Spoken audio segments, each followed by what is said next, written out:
이 땅에 흠집 하나 없이 완벽하게 사는 사람은 없습니다. 겉모양은 그럴듯해 보여도 자세히 들여다보면 누구에게나 흠집이 있고 깨어진 부분이 있습니다. 왜 그럴까요? 우리 모두는 질그릇같이 연약한 존재이기 때문입니다. 오래전에 저희 교회 청년부 형제 하나가 티셔츠를 입고 왔는데 등 뒷면에 이런 글귀가 적혀 있었습니다. Life is fragile, handled with prayers.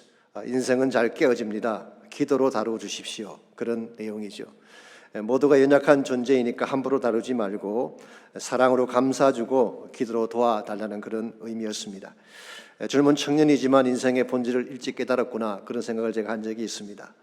사실은 자신이 연약한 존재라는 것을 아는 것, 이것이 지혜입니다. 연약한 자신의 모습을 볼 수 있어야 겸손히 은혜를 구하며 살 수 있기 때문에 그렇습니다. 지난주 슈퍼볼이 있었습니다마는 1990년대 미국 NFL을 주도했던 선수 중에 레지 화이트라고 하는 유명한 선수가 있습니다.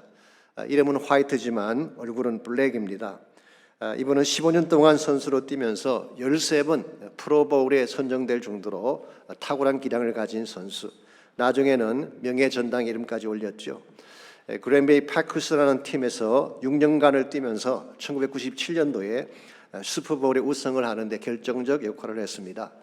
그의 포지션이 디펜시브 엔드라고 하는 수비 포지션인데 그는 한 게임에서 3번씩이나 상대방 쿼터백을 색하는 그런 수훈을 세웠습니다. 재미있는 사실은요, 이분은 운동도 잘했지만 침례교 목사로서 또 사역도 했던 그런 분입니다. 그래서 그분의 별명이 Minister of Defense, 방어를 해주는 목사, 그런 별명을 갖고 있습니다. 한 번은 스포츠 기자가 그분에게 질문을 했습니다. 당신이 그렇게 유능한 선수가 된 비결이 무엇인가 물었을 때 레지는 주저없이 대답했습니다. 많이 깨어져 보았기 때문입니다. 그러면서 설명을 합니다. 제가 선수가 되겠다고 했을 때 코치가 제일 먼저 가르쳐 준 것이 넘어지는 법이었습니다. 일반적으로는 상대를 밀고 들어가서 넘어뜨리는 것을 먼저 가르치지만 저의 코치는 넘어지는 것을 먼저 가르쳐 주었다는 것입니다. 그래서 무릎이 깨지고 피가 흐르고 고통스러웠지만 일단 이것을 먼저 배우고 나니까 일어서서 뛰는 것이 쉬웠다는 그런 고백을 했습니다. 참으로 귀한 지혜가 아닐 수 없습니다. 자신의 연약함을 알고 깨어짐의 아픔을 먼저 체험해 보아야지 회복도 가능하고 다시 일어서서 달리는 것도 가능한 것입니다. 오늘 많은 사람들이 자신을 돌아보지 않은 채 앞만 보며 달리는 사람들이 있죠. 본인이 얼마나 연약한지 어디가 깨어졌는지도 확인하지 않는 채 성공을 위해 무조건 달려가는 사람들이 많습니다. 그러나 이것은 무모할 수도 있고 위험할 수도 있습니다. 왜냐하면 외형적으로 성공할지는 모르지만 인생에 더 소중한 것을 잃어버릴 가능성이 많기 때문에 그렇습니다. 예를 들어 사업은 성공을 했는데 건강이 깨어진다면 그게 축복일까요? 원하는 목표를 손에 넣었는데 가정이 깨어진다든가 마음이 상하게 된다면 이건 바람직한 열매라고 말할 수 없습니다. 그러므로 무모하게 앞을 향해 달려가기보다는 우리 자신의 연약함을 돌아보고 하나님의 은혜를 구하는 삶이 더 지혜롭고 아름답다고 할 수가 있습니다. 성경은 여러분과 저를 질그릇이라고 표현을 했습니다. 말씀드린 것처럼 모든 질그릇은 프레줄하죠. 약간만 부딪혀도 깨어지고 금이 가는 것이 질그릇의 속성입니다. 이 사실을 잘 알고 이 모든 질그릇을 새롭게 변화시킬 유일한 능력자이신 하나님께로 나아가야지 회복도 가능하고 치유도 가능한 것입니다. 우리 가운데 깨어지지 않은 부분을 가진 사람은 아무도 없습니다. 영적으로 깨어진 분도 있고 심리적으로 깨어진 분들도 있고 심지어 육체적으로 깨어진 부분을 안고 사는 사람들이 참으로 많습니다. 이와 같이 깨어진 인생을 어떻게 하면 다시 새롭게 만들어서 하나님 영광을 위한 도구로 쓰임받을 수가 있을지 오늘 주신 본문을 중심으로 함께 정리해 보려고 합니다. 오늘 같이 읽은 본문에 보시면 깨어진 그릇같이 부서져 버린 이스라엘 백성을 향한 하나님의 메시지가 기록되어 있습니다. 1절 말씀 보시면 나팔을 내 입에 댈지어다 원수가 독수리처럼 여호와의 집에 덮치리니 이는 그들이 내 언약을 어기며 내 율법을 범함이로라고 했습니다. 고대 이스라엘 사회에서 나팔을 부는 경우는 두 가지 케이스죠.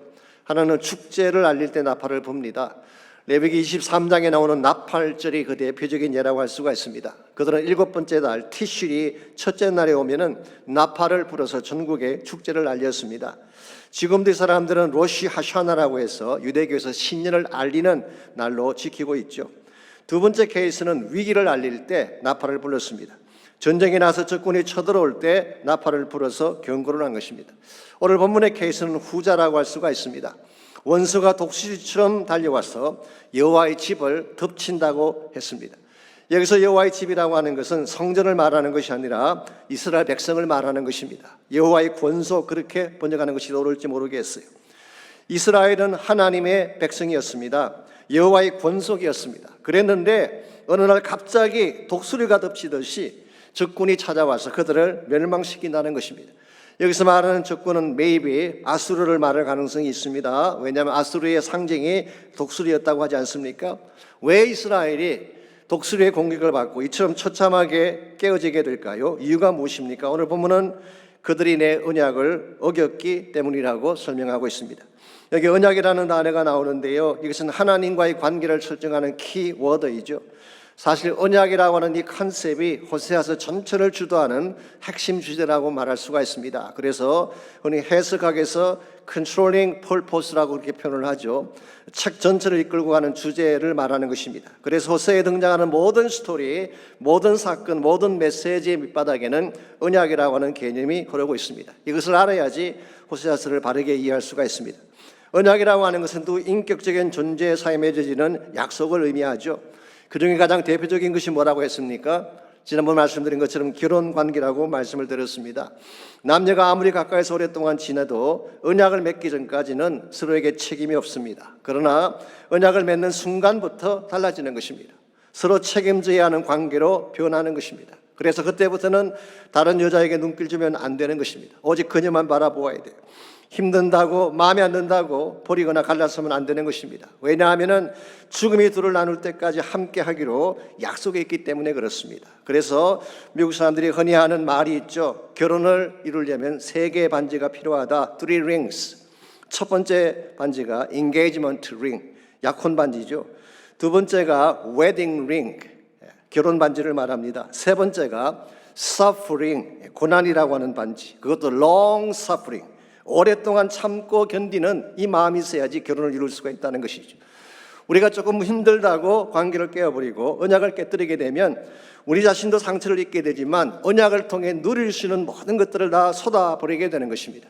오늘 본문에 나오는 이스라엘이 바로 이와 같은 잘못을 범한 것입니다. 사실 하나님은 이스라엘 백성을 많은 민족 중에서 뽑아서 하나님 백성으로 삼으셨어요. 그래서 체결한 것이 언약이죠.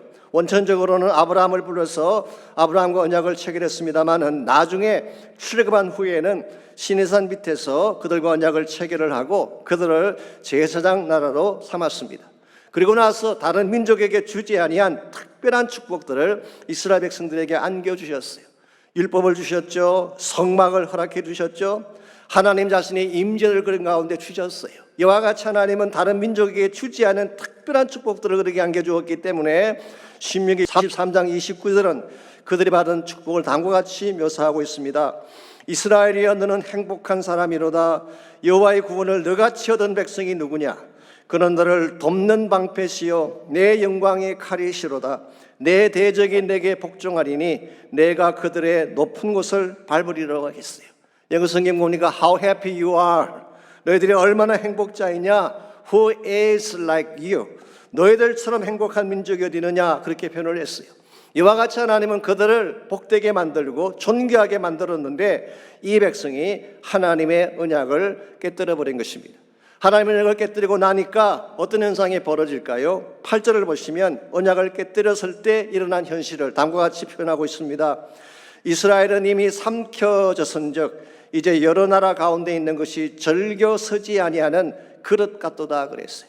이게 삼켜졌다 이 말은 사실 예언적 과거 시대라고 말하는데요. 아직 일어나지 않았지만 앞으로 확실하게 일어날 것이기 때문에 과거처럼 표현한 것입니다.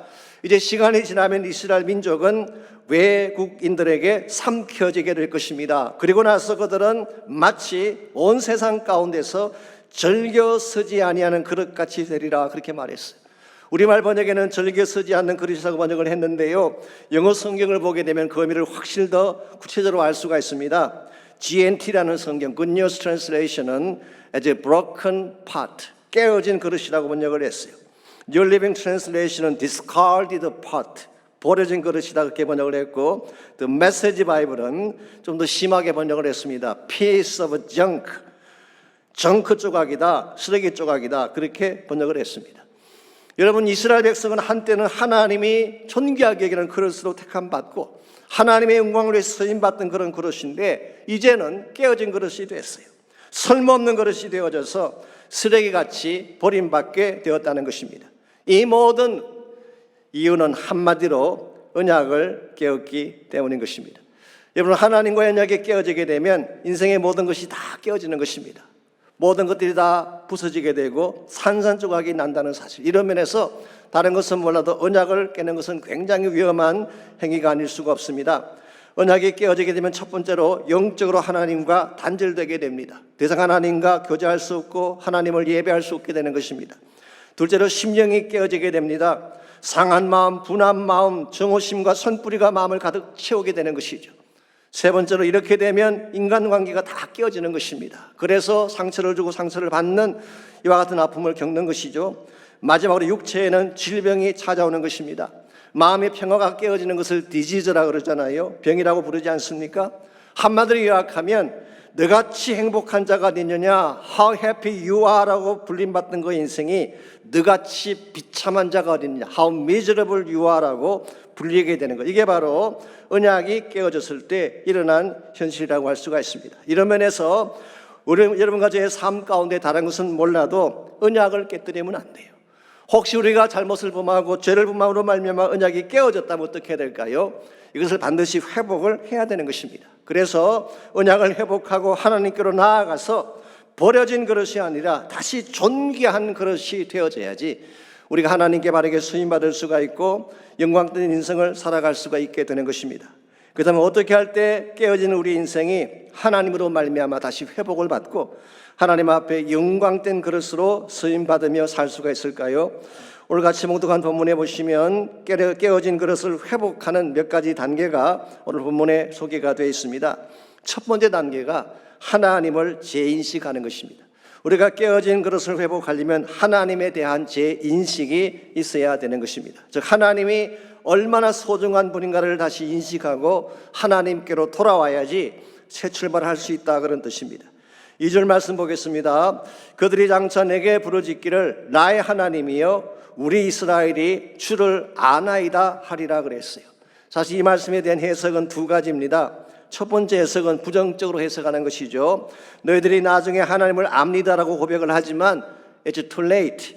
그런 입술만의 고백으로 충분하지 않다, 그렇게 보는 해석이 하나 있습니다. 그러나 또 한 가지 해석은 그들이 나중에 진짜 하나님께로 돌아와서 하나님을 고백한다고 해석을 하는 것입니다. 그래서 장차라는 표현을 쓴 것입니다. 이게 장차라고 하는 것은 지금이 아니라 미래의 어느 날을 강조하는 말이죠. 비록 지금은 그들이 하나님의 언약을 깨뜨렸습니다. 그 결과 심판을 직면하게 되긴 했지만 장차 어떤 날이 오면 그들이 다시 나의 하나님 우리가 주를 아나이다 라고 고백할 날이 온다는 것이죠. 저는 개인적으로 이 두 번째 해석이 맞다고 생각을 합니다. 왜냐하면 이것이 호세아서 전체 문맥과 통하기 때문에 그렇습니다. 하나님은 심판을 하시지만 다시 회복하신다고 하는 것이 호세아서 전체 흐름 아닙니까? 1장 10절에도 그 내용이 나와 있고 2장 23절, 3장 5절, 6장 2절 등을 보시면은 이와 같은 것이 반복적으로 기록된 것을 볼 수가 있습니다. 그래서 많은 영어 성경들은 오늘 이 본문을 My God, we acknowledge you. 하나님, 나의 하나님, 우리가 당신을 진실로 인정합니다, 인식합니다, 그렇게 번역한 것입니다. 여러분, 일반적으로요 무엇인가 가까이 있을 때는 그것의 소중함을 잘 알지 못합니다. 그런데 잃어버렸을 때 그것이 얼마나 소중했는가를 깨닫고 아쉬워하게 되죠. 예를 들어서 우리 건강이라고 하는 것, 건강할 때는 그것이 얼마나 귀한지 잘 모릅니다. 당연시 여기죠. 그런데 건강 잃고 나면 건강이 얼마나 소중한가를 깨닫지 않습니까? 아내도 마찬가지입니다. 평소에는 귀찮게 느껴지고 왼수같이 생각할지 모르지만 아내 없이 한번 지내보세요. 얼마나 그립고 아쉬운 존재인지 비로소 알게 되는 것이죠. 하나님도 마찬가지라는 것입니다. 하나님이 가까이 계실 때는 그 임재의 소중함을 몰랐어요. 그들이 자유롭게 성전을 출입하면서 자유롭게 예배 드릴 때는 그 예배가 얼마나 귀한 줄을 몰랐던 것입니다. 그랬는데 이제 삶의 터전이 다 무너지고 가진 것 다 빼앗기고 먼 나라 이방 땅에 끌려간 후에야 그들이 비로소 깨닫게 된 사실이 뭐라는 것입니까? 주 떠나가시면 아무것도 아니구나. 그때서야 비로소 We acknowledge you. 이제 우리가 당신을 인정합니다. 당신을 고백합니다. 그렇게 말한다는 것입니다. 사실은 이스라엘 백성이 그동안 하나님 없이도 살 수 있다고 착각을 했던 것 같습니다. 그래서 그들은 자기들 마음대로 왕들도 세우고 우상도 만들어 섬긴 것이죠. 그랬는데 4절을 보시면요, 그들이 세웠던 왕정이 다 붕괴가 되고 은과 금으로 만들었던 우상이 다 파괴되리라고 했습니다. 5절과 6절 말씀 보시게 되면 사마리아가 세웠던 송아지가 산산조각이 날 것이다, 그렇게 말씀했어요. 여기서 송아지라고 하는 것은 정확하게 말하면 금송아지 우상을 말하는 것이죠. Man-made calf, 금송아지 우상을 말하는 것입니다. 저는 솔직히 금송아지 우상만 보면 미국 금융시장의 상징인 월가의 그 황소가 있습니다. 이 찰징 불이라고 하는데 그게 자꾸 생각이 나요. 제가 자료를 찾아봤더니요, 이것이 만들어진 것이 1989년도라고 합니다. 기억나실지 모르지만 1987년도에 월스트리트 역사상 최대 주가가 폭락했던 블랙 만데이가 있었어요. 그때 많은 투자가들이 패닉 상태에 빠져서 빠져나오질 못했습니다. 어떻게 하면 이것을 풀고 주가 상승을 시도할 수가 있을까라고 해서 뉴욕 거래소 앞에 설치한 것이 찰징 불이라고 하는 황소 큰 거 하나 만들어서 조각품을 세운 것입니다. 그래서 그것을 만지면 행운이 온다고 해서 지금도 많은 관광객들이 끊어지지 않는다고 하고 있죠. 특별히 그것도 특정 부위를 만져서 그것이 반짝반짝 빛이 난다고 하는데요. 과연 여러분께서 그 황소를 만지면 그것이 축복을 가져올까요? 그렇지 않습니다. 황소가 무슨 힘이 있겠어요? 사람이 만든 우상이 무슨 능력이 있겠어요? 오히려 7절 말씀 보시게 되면 그들이 이와 같이 금송아지를 신뢰하고 금송아지에게 인생을 걸었기 때문에 7절을 보시면 그들의 삶이 어떻게 되는다고 했습니까? 그들이 바람을 심고 광풍을 거둘 것이라. 심은 것이 줄기가 없으며 이삭은 열매를 맺지 못할 것이요 혹시 맺을지라도 이방 사람이 삼킬 것이라고 했습니다. 곡식을 심으면 열매를 거두어야 되는데 오늘 성경은 말하기를 바람을 심고 광풍을 거둔대요. 흠한 것을 심고 재앙을 거둔다, 그런 뜻이에요. 심었는데 열매가 없습니다. 설사 거둔다고 할지라도 다 강탈당할 것이라고 했습니다. 바로 이와 같은 것이 하나님 떠난 인생의 현주세요, 하나님 없이 살아온 인생의 모습이라고 할 수가 있습니다. 이런 면에서 오늘 여러분과 저의 삶 가운데도 금송아지 우상이 있을지 모르지만 금송아지 우상에게 여러분 인생을 걸면 안 돼요. 돈을 갖게 되고 재물을 소유하게 되고 세상적인 것을 많이 갖게 되면 그것이 나의 인생을 보호해주고 책임져 줄 줄 알지만 결코 그렇지 않다는 것입니다. 제가 얼마 전에 어떤 글을 보니까 미국의 대표적인 코미디 배우인 짐 캐리가 이런 말한 것이 있었어요. 이렇게 말했습니다. 나는 모든 사람이 부자가 되고 유명해지고 자신이 꿈꿨던 꿈을 다 성취하여 정상에 올라가 보기를 원한다. 왜냐하면 그래야 그것이 행복의 담이 아님을 깨달을 수 있기 때문에. I wish everybody get rich and famous. Do everything they dreamed of. 나는 모든 사람이 다 부자가 되고 유명해지고 그들의 꿈을 다 성취하기를 원한다. So that they can see it's not the answer. 그때서야 비로소 그것이 답이 아니라는 것을 알 것이기 때문에. 혹시 아실지 모르지만 짐 캐리라는 배우는 미국 최고 인기 배우였습니다. 최고 절정까지 올라간 사람이었죠. 그가 소유한 자산만 1억 8천만 불이 넘습니다. 그럼에도 불구하고 금송아지가 인생의 답이 아니라고 말한 것입니다. 실제로 이 짐 캐리는 본인은 사람을 웃기는 코미디언임에도 불구하고 정작 자신은 프로잭이라고 하는 우울증 약을 먹지 않으면 잠을 이루지 못하는 우울증 환자로 알려져 있습니다. 오늘 세상이 여러분에게 만족 줄 수 없어요. 금송아지가 우리 인생을 책임질 수가 없는 것입니다. 이 세상에 아무리 위대한 것, 화려한 것이라도 깨진 우리 인생을 회복시킬 능력을 갖고 있지 않습니다. 오직 유일하게 가능하신 분은 바로 하나님밖에 없어요. 하나님께로 돌아갈 때에 그분을 나의 주인으로 인식하고 그분의 은혜 안에 들어올 때에 우리 삶이 다시 변화되기 시작하고 새 삶을 출발할 수가 있게 되는 것입니다. 이런 면에서 깨어진 그릇을 회복하는 첫 번째 단계는 하나님으로 다시 인식하는 거예요. 두 번째는 영성의 변화가 필요합니다. 영성의 변화. 여러분, 하나님과의 관계가 깨어지게 되면 영적인 취향이 바뀌는 것 혹시 아세요? 하나님이 좋아하시는 것이 싫어지게 돼요. 그리고 반대로 세상이 좋아하는 것을 좋아하게 되는, 이게 영적 취향이 변하는 것입니다. 오늘 여러분과 저의 삶 가운데 이 잘못된 삐뚤어진 영적 취향을 바꾸지 아니하면 진정한 차원의 회복을 이룰 수가 없다는 뜻입니다. 3절 말씀 보시기 바랍니다. 하나님과의 언약이 깨어지고 나니까 이스라엘의 영적 취향이 어떻게 변했는지가 나와 있어요. 이스라엘이 이미 선을 버렸으니 원수가 그를 따를 것이라고 했습니다.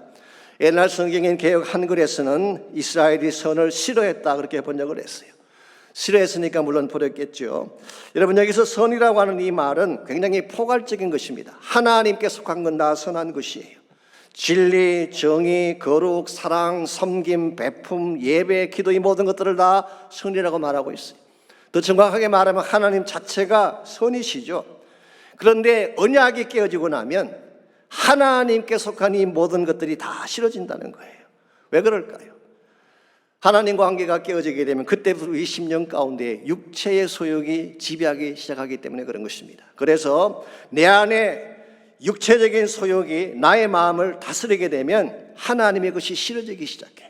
영적인 것이 거북하고 부담스럽고 피하고 싶어지게 되는 것입니다. 그래서 사도 바울은 갈라디아서 5장 17절에서 육체의 소욕은 성령을 거스리고 성령은 육체를 거스린다는 말씀을 하셨어요. 육체의 소욕과 성령은 서로 상반되는 본성을 가지고 있다, 그런 뜻이에요. 그러므로 오늘 여러분과 제 마음 가운데에 참된 차원의 변화가 일어나려면 단순히 겉모양만 바꿔서는 충분하지가 않습니다. 단순히 노력한다든가 의지력을 가지고 애쓴다고 되는 게 아니에요. 내 안에 육신의 소욕이 아니라 성령이 다스리게 할 때에, 그때 우리 마음의 진정한 변화가 시작이 되는 것입니다. 오늘 여러분과 제가 누군가를 사랑하게 되면 그 사람이 하는 모든 것들이 다 좋아 보이게 돼요. 그렇잖아요. 아내나 남편을 사랑하게 되면 뭐래도 다 예뻐 보이잖아요. 근데 관계가 깨어지면 어떻게 되나요? 모든 게 다 믿게 보이는 것입니다. 시댁을 싫어하면 시금치도 안 먹는다 그러잖아요. 시자가 들어가는 건 다 싫으니까. 하나님과의 관계도 마찬가지입니다. 하나님과의 관계가 깨어지게 되면 영적인 것이 싫어지기 시작하고 하나님과 같이 가는 것이 부담스럽게 되는 것입니다. 그래서 실제로 성도들 가운데 보게 되면 뭐 놀고 먹는 이야기 할 때는 눈이 반짝반짝거리다가 기도하자, 예배드리자 그러면 갑자기 얼굴이 어두워지고 심지어 경기를 일으키는 그런 분들이 있어요. 왜 그럴까요? 마음 중심에 육신의 소욕이 가득 차 있기 때문에 영적인 것이 싫은 것입니다. 성령의 사람은 그렇지 않아요. 성령의 사람은 죄 짓는 것이 불편합니다. 세상 가운데 가면서 악을 행하는 것이 불편해요. 선교하지 않고 기도하지 않고 예배 드리지 않으면 마음에 견딜 수 없는 고통이 찾아오는 것입니다. 왜 그럴까요? 성령이 그 마음을 지배하고 있기 때문에 그런 것입니다. 여러분의 마음 중심에 성령이 다스리는 심령이 되시기를 바랍니다. 성령이 다스릴 때에 하나님이 기뻐하는 모든 것이 나의 기쁨이 되는 것입니다. 이전엔 세상나게 기뻤지만 지금 나의 기쁨은 오직 예수 한 분뿐이라고 찬양하게 되는 이유가 내 안에 성령께서 지배할 때 일어나는 사건이에요. 갈라디아서 5장 19절에서 23절은 성령이 지배했을 때 일어날 현상을 이렇게 묘사합니다. 성령이 지배하게 되면 음행이 떠나갑니다. 더러운 것, 분쟁, 시기, 당짓는 것, 술 취함, 방탕함, 이 모든 것이 다 떠나가고 그 대신 사랑과 희락과 화평과 오래 참음과 자비와 양성과 충성과 온유와 절제가 우리 마음에 가득 차게 된다고 있어요.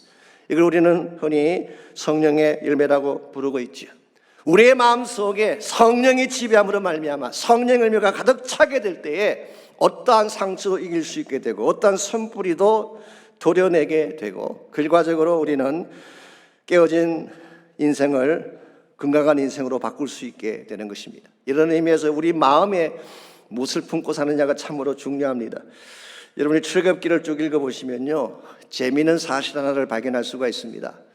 모세는 40년 동안 애굽에서 살면서 애굽의 최고의 문화, 최고의 지성, 최고의 영화를 다 누려본 그런 사람이에요. 그렇죠? 40년 동안 왕자로 살았으니까. 그런데 단 한 번도 모세는 애굽으로 돌아가자고 말한 적이 없었어요.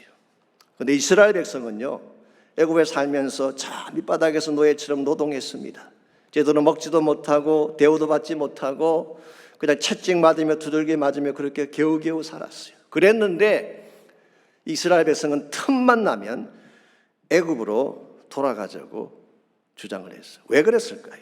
여러분 이상하지 않습니까? 진짜 애굽의 영화를 다 맛본 모세는 한 번도 돌아가자고 말하지 않는데 고생고생하며 살아왔던 노예로 살아왔던 그 사람들은 애굽으로 돌아가자고 하니 이게 이상하지 않습니까? 여러분, 모세가 애굽을 그리워하지 않는 이유는 딱 한 가지 이유 때문이에요. 그는 시내산 아래서 타지 않는 불꽃 앞에서 하나님을 경험했기 때문에. 여러분과 제가 하나님을 체험하고 나면 애굽이 시시하게 보이는 것입니다. 하나님을 경험하고 나면 영적 취향의 변화가 일어나요. 하나님 만나고 성령 체험하고 나면 세상 즐거움이 시시해집니다. 세상 것으로는 차지가 않는 것입니다. 그런데 하나님을 품지 아니하고 세상을 품고 사는 사람은 어떤 상황이 있을지라도 애굽을 그리워하고 세상을 그리워하게 되는 거예요. 이런 의미에서 우리 마음 중심에 무엇을 품고 사느냐가 참으로 중요합니다. 이제 여러분의 마음의 중심을 한번 체크해 보십시오. 여러분 마음속에 세상이 자리 잡고 있는지, 성령께서 자리 잡고 계신지, 우리의 삶의 진정 변화를 받고 참된 능력 가운데 살기를 소원한다면 성령이 우리 마음 중심에 계시하는 것입니다. 세상 능력이 아니라 성령의 능력이 나를 지배하고 내 삶을 주관하기 시작할 때에 여러분은 새로운 능력을 행사하게 되고 변화를 경험하게 되고 상실했던 기쁨과 축복을 다시 회복하게 되는 것입니다. 이런 의미에서 깨진 우리 인생이 회복되기를 원한다면 1차적으로 하나님의 하나님 되심을 인정하고 먼저 그분의 사랑으로 돌아가는 것이 필요합니다. 두 번째는 성령의 능력을 통하여서 내적인 변화, 영적인 변화를 추구해야 되는 것입니다. 마지막 세 번째로 필요한 것이 재창조의 삶입니다. 참으로 우리의 깨어진 그릇이 하나님 영광에 쓰임받으려면 우리가 다시 비전받고 재창조되어져야 된다, 그런 뜻입니다. 10절 말씀 보겠습니다. 저희가 열방 사람에게 값을 주었을지라도 이제 내가 저희를 모으리니 저희가 모든 방백에 임금에 지어진 짐을 인하여서 쇠하기 시작하리라. 여기 저희가 열방 사람에게 값을 주었다 그러는데 이 말은 쉽게 표현하면 이스라엘이 조공을 바쳤다, 그런 뜻이에요. 나라가 약해지든지 망하게 되면 강대 국가에게 조공을 바치지 않습니까? 실제로 열왕기하 15장 17절에서 20절을 보시면은 이스라엘 왕 머나헴이 아수르 왕의 선처를 구하면서 뇌물을 바친 기록이 나오고 있습니다. 이와 같이 이스라엘이 쇠퇴해지면서 약해지면서 조공을 갖다 바치고 뇌물을 갖다 바치다 보니까 이방 왕들이 지어진 짐 때문에 국력이 쇠퇴하게 되었다, 그런 뜻이에요. 그런데 이게 한 가지 중요한 사실이 있습니다. 그럴지라도 너희들이 이와 같이 이방인들에게 값을 지불하고 쇠퇴하며 망해갈지라도 이제 내가 저희를 모으리라 그랬어요. 이게 무슨 뜻일까요? 이건 역시 두 가지 해석이 있긴 합니다. 첫 번째 해석은 심판을 위해 모으신다, 그렇게 해석하는 것이 있어요. 실제로 New Living Translation이 그렇게 번역을 해놓았어요. 하나님이 심판을 위해 그들을 다시 모으신다, 그렇게 번역을 해놓았는데요. 저는 개인적으로 그 해석보다는 하나님이 회복을 위해 다시 모으신다고 그렇게 저는 보고 싶습니다. 왜냐하면은 70인역이라고 있죠. 유대인들이 나중에 알렉산드리아 유대인이 많이 살게 되면서 헬라적인 유대인들이 많이 있다 보니까 히브리 말을 알지 못하는 유대인들이 생기게 되죠. 그때에 헬라 말을 하는 유대인들을 위해서 헬라 말로 번역한 성경이 있습니다. 그걸 70인역이라고 그러는데요. 그 70인역은 오늘 본문의 말씀을 이렇게 번역을 해놓았어요. I will accept them이라고 번역해 놓았어요. 내가 그들을 받아주리라, 그렇게 번역을 했습니다. 이 말은 포로기가 끝나고 나면 하나님이 이스라엘을 다시 모아서 새로운 나라를 세우신다, 그런 뜻이에요. 사실 이것은 굉장히 소중한 약속이고 원대한 차원에서 보게 되면 굉장히 중요한 약속이라고 할 수가 있습니다. 사실 구속사적인 면에서 다시 좀 설명을 드리자면요, 이스라엘 민족이 망하게 되죠. 북왕국도 망하고 사실 남쪽 왕국 유다도 망합니다. 그리고 다 흩어지게 돼요. 그런데 하나님이 포로 귀환 이후에 다시 왕국을 재정비하시고 그리고 나서 예수님께서 오시는 것입니다. 그래서 하나님 마음속에 진짜 이스라엘 회복에 대한 그림은 메시아신 예수님께서 오셔서 흩어진 그 백성들, 언약을 깨뜨리고 불풀이 흩어지고 깨어지고 망해버린 그 백성들을 하나님이 다시 모아서 New Nation, 새로운 나라를 세우겠다, 그 말이에요. 이 새로운 나라가 바로 오늘 여러분과 제가 흔히 이야기하는 하나님의 나라를 말하는 것입니다. 저는 여기에 하나님의 구속적인 계획이 있고 재창조에 대한 약속이 있다고 저는 생각을 합니다. 여러분 예레미야 18장 1절에서 6절을 잠깐 보시게 되면 이와 같은 하나님의 계획을 조금 더 극명하게 읽어볼 수가 있습니다. 그게 보게 되면 예레미야 선지자가 토기장의 집을 방문하는 장면이 나옵니다. 그 토기장의 집을 갔더니 이 토기장이가 농로로 그릇을 만드는데 그만 그 그릇이 깨어지고 말았어요. 자, 일반적으로 그릇을 만들다가 깨어지면 어떻게 하는 것이 일반적입니까? 버리는 것입니다. 당연히 버리는 것이죠. 그런데 4절을 보니까 이 토기장이는 깨어진 그릇을 버리지 않고 그것을 자기 의견에 좋은 대로 다른 그릇을 만들더라 그랬어요. 이게 사실은 복음입니다. 깨어지면 버려야 되는데, 깨어지면 던져버려야 되는데 오히려 그것을 다시 빚어서 하나님이 기뻐하시는 모양으로 새로운 그릇으로 다시 만들었다는 것입니다. 이와 같은 것을 재창조라고 이야기합니다. 사도 요한은 이것을 거듭났다, born again 그렇게 표현하기도 했고, 사도 바울은 고린도후서 5장 17절에서 이것을 new creature, 새 피조물이라 그렇게 표현한 것입니다. 이런 면에서 여러분과 제가 하나님 만난 이후에 구원받았다고 하는 것은요, 단순히 삶이 좀 개조된 것을 말하는 것이 아닙니다. 약간 임프루브 되어지고 약간 도덕적으로 변화되어지고 그런 걸 말하는 게 아니에요. 근본적으로 다시 만드신 사건이에요. 그래서 여러분과 저는 재창조 작품이 됐어요. 하나님의 백성으로 다시 거듭나게 된 것입니다.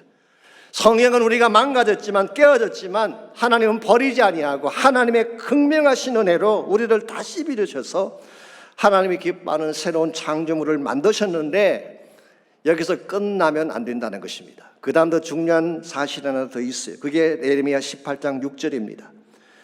이스라엘 족속아 이 토기장이가 하는 것 같이 내가 능히 너에게 행하지 못하겠느냐. 이스라엘 족속아 진흙이 토기장의 손에 있음 같이 너희가 내 손에 있느니라. 다시 빚어진 후에 새 창조로 만든 후에 이 새 창조 피조물이 있어야 될 위치가 어디라는 것입니까? 하나님 손 안이라고 하는 것입니다. 우리가 구원받은 이후에 하나님 손 안에 거해야지 우리가 성장도 가능하고 능력도 받을 수가 있게 되는 것이지, 그냥 구원받은 것으로 끝나서는 아무것도 할 수가 없는 것입니다. 어떤 분은 그렇게 말하죠. 믿음으로 구원받았으면 됐지 또 다른 뭐가 필요한 게 있나 그렇게 말씀하실지 모르지만요, 그렇지 않습니다. 물론 믿기만 하면 천국 가죠. 그러나 하나님이 여러분과 저를 구원하신 목적이 당신이 천국으로 데려가기 위한 뿐일까요? 저는 그게 동의하지 않습니다. 하나님 여러분과 저를 구원하신 진짜 목적은 우리를 구원한 이후에 하나님 나라 목적으로 서기 위한 목적이 있어요. 깨어진 그릇, 버려진 그릇인 우리를 다시 부르셔서 재창조하신 후에 하나님 목적을 위해 영광된 그릇으로 사용하기 위한 것, 이게 하나님의 계획이고 하나님의 뜻이라고 하는 것입니다. 그러므로 여러분과 제가 정말 하나님 안에서 다시 회복을 받고 하나님의 백성답게 건강하게 잘 살아가기를 원한다면 우리가 구원받은 이후에 하나님 손 안에 구하는 것을 배워야 돼요. 사도 요한은 요한복음 15장 5절에서 뭐라고 했습니까? 너희는 가지요 나는 포도나무다. 너희가 내 안에 저가 내 안에 내가 저 안에 있으면 이 사람을 과일을 많이 맺나니 나를 떠나서는 너희가 아무것도 할 수 없다 말씀하셨잖아요.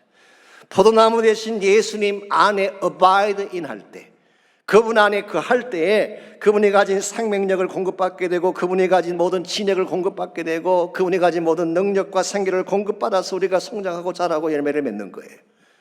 이걸 떠나게 되면 아무것도 할 수 없다는 것이 사도 요한의 말씀입니다. 이런 면에서 오늘 여러분과 저의 삶을 다시 점검할 필요가 있습니다. 과연 나의 삶이 토기장이신 그분 안으로 들어갔는가? 그리고 그분의 손에 의해서 다시 빚어졌는가? 그리고 그분 안에 계속 거하면서 참 하나님의 목적과 뜻을 향하여서 바르게 살고 있는지를 우리는 체크를 해보아야 됩니다. 말씀드렸지만 우리 모두는 다 깨어진 그릇들이었어요. 우리의 죄악 때문에, 우리의 실수 때문에 다 상하고 깨어진 존재들이었습니다. 깨어진 부분, 모난 부분, 상한 부분, 이 모든 것들을 누가 치유할 수가 있을까요? 우리 스스로 절대로 고칠 수가 없습니다. 나의 노력이나 나의 의지만으로 절대로 그것이 고쳐지지 않습니다. 토기장이신 하나님께 나아가서 그분 손 안에 잡히게 될 때 그분이 우리를 다시 고쳐주시고 치료해 주시고 새롭게 변화시켜 주시는 것입니다. 오늘 여러분의 인생이 하나님 안에 있기를 바랍니다. 그분 안에서 그분의 만지심을 받을 수 있기를 바랍니다. 그리고 성령께서 우리의 마음을 지배하심으로 말미암아 이제 육신의 소욕을 따라 사는 인생이 아니라 성령의 소욕을 따라서 참 생명과 영광된 빛을 향해 살아갈 수 있도록 여러분 새롭게 결단하시기를 바랍니다. 그리고 아무리 노력해도 깨어지지 않는 치료되지 않는 우리 인생의 깨어진 부분들을 하나님 은혜 앞에 갖고 나가서 그분의 만지심을 구하고 그분의 치유하심을 구함으로 말미암아 그분 안에서 다시 회복받고 영광된 그릇으로 변화되어져서 주의 영광 위에 살아갈 수 있도록 결단하며 헌신하는 시간이 있기를 바랍니다. 우리 다 함께 우리 기도할 때에 정말 깨어진 우리의 모습을 있는 그대로 주님 앞에 고백하며 하나님 은혜를 붙잡으며 기도하시기를 바랍니다. 나의 깨어진 마음, 나의 깨어진 가정, 나의 깨어진 삶의 터전, 나의 힘으로 고칠 수 없습니다. 치료자이신 하나님, 토기장이신 하나님, 직접 만져주시고 치료해 주셔서 다시 나의 삶이 건강하게 새롭게 변화될 수 있도록 은혜를 베풀어 달라고 기도하시기 바랍니다. 내 마음 중심에 아직도 육체의 소욕이 다스리고 있다면 이 시간 나의 마음에 성령을 초청하십시오. 성령이 지배하시도록 나의 마음을 들이시기를 바랍니다. 성령께서 시간 나에게 임하셔서 나의 머리끝부터 발끝까지 기름 부어주시고 온전히 성령의 사로잡힌 존재가 되게 해주셔서 성령의 사람으로 살게 해달라고 기도하시기를 바랍니다. 그리고 우리 남은 생애가 그저 살다 그저 가는 인생이 아니라 하나님 나라의 영광된 그릇으로 쓰임받도록 하나님의 목적을 위해 바르게 쓰임받을 수 있도록 여러분 결단하며 기도하시면 좋겠습니다. 우리 같이 한 목소리로 우리 결단의 기도 드립니다.